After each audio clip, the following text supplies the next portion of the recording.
तो जब हम प्रेम करते हैं परमेश्वर से, तब परमेश्वर हमारे लिए खड़ा होता है। तो परमेश्वर का जीवन और पुनरुत्थान मैं ही हूँ। जो कोई मुझ पर विश्वास करेगा, परमेश्वर की महिमा को देखेगा, अनंत तक वो जीवित रहेगा, वो कभी नहीं मरेगा, वो अमर हो जाएगा। अच्छा, हम उत्पत्ति में चलते हैं। जैसे हम स्टोरी में बता देते, क्योंकि बहुत सारे लोग अभी नए नियम पढ़ते हैं। अगर जो निकाल सकते तो निकाले। उत्पत्ति में बहुत सारे जो लोग डाउट करते हैं कि क्या जीसस वही है। हाँ,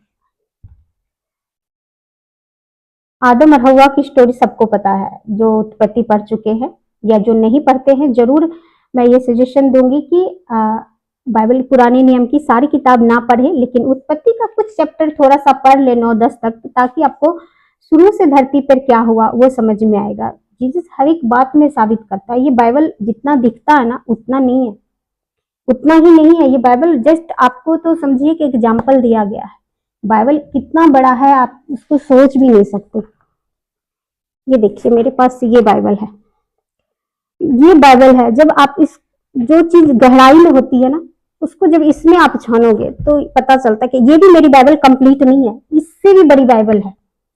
तो जस्ट एक कहते हैं ना कि उसको शॉर्ट में कोई चीज बताओ, तो हम जब किसी चीज को शॉर्ट में बताते तो बहुत चीजें रह जाती है ना। कोई कहानी, कोई स्टोरी को हम शॉर्ट में निपटाते हैं, उस तरह इसको आप समझिए कि कुछ ही परसेंट आपको समझाने के लिए दिया गया है। नहीं तो नए विश्वासी को बोल दिया जाए कि 2.5-3 किलो का किताब आप पढ़ो, तो वो पहले ही मथा टेक देगा कि मुझसे नहीं होगा, मेरे पास टाइम नहीं है, मुझे कुछ समझ में नहीं आएगा, क्योंकि उसमें और गहरी बातें हैं जो आपको एकदम समझ में नहीं आएगा। आप नर्सरी के बच्चे को आप कॉलेज नहीं भेज सकते। तो आप धीरे धीरे स्टेप बाय स्टेप बढ़ोगे तो और जानोगे कि जीसस कितने महान है, कितने बड़े हैं वो, उनका प्रेम कैसा, उनकी दया कैसी है, अद्भुत है। बहुत सारे लोग कहते हैं कि नहीं, जीसस जस्ट एक इंसान था, पर नहीं। पुराना नियम हमें क्यों दिया गया है? ताकि हम पुराने नियम से जीसस को नए नियम में ला सके। हमें पढ़ने की जरूरत है, हमें समझने की जरूरत है। जिसको वो कान देता है वही उसकी बात को सुन सकता है, जिसको वो आंखें देता है वही देख सकता है। इट मीन्स कि ये आंखें और ये कान की बात नहीं कर रहे जीसस। नए नियम में जीसस का एक चेला था पौलुस, वो लोगों को बहुत सताता था। जैसा आज हो रहा है धरती पे, तब भी होता था। ऐसा नहीं कि उस समय बहुत आसानी था और सब जीसस को मानते थे, कोई किसी को कुछ नहीं कहता था, ऐसा नहीं था। सेम कंडीशन ऐसा ही था जैसा अभी है धरती पर। आप जीसस को मानने लग जाओ, आपके घर के लोग आपके खिलाफ खड़े हो जाएंगे। अब था उसके वो खिलाफ था, उनको लगता था कि ये अपने पूजा पाठ, अपने धर्म को छोड़ के क्यों जीसस के पीछे भाग रहा है। तो उनको वो सताता था, बहुत सताता था, मारता कूटता था, उसको जबरदस्ती करता था।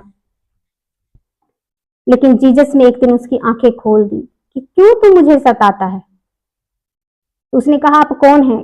उन्होंने कहा मैं यीशु हूं, मैं परमेश्वर हूं। आकाशवाणी हुई उसको। वो कहीं जा रहा था लोगों को सताने के लिए, मारपीट करने के लिए। वहां पता चला कि वहां पे यीशु मसीह के लोग मानने वाले हैं, हम जाते हैं वहां पे, दंगा करेंगे, उसको मारेंगे, कूटेंगे, हथियार चलाएंगे। क्योंकि यीशु मसीह वाले लोग तो हथियार चलाते नहीं, हम हथियार से उसको मारेंगे, कूटेंगे, जबरदस्ती करेंगे। ऐसा वो ठान के जा रहा था। और जीसस ने उसको रास्ते में साइन दिया कि रुक जा, तू क्यों मुझे क्यों सताता है? तो उसने कहा आप कौन है? हम आपको कहाँ सताते? कहता मैं परमेश्वर हूँ, मैं यीशु हूँ। तो मेरे लोगों को सताता है, मतलब मुझे सताता है।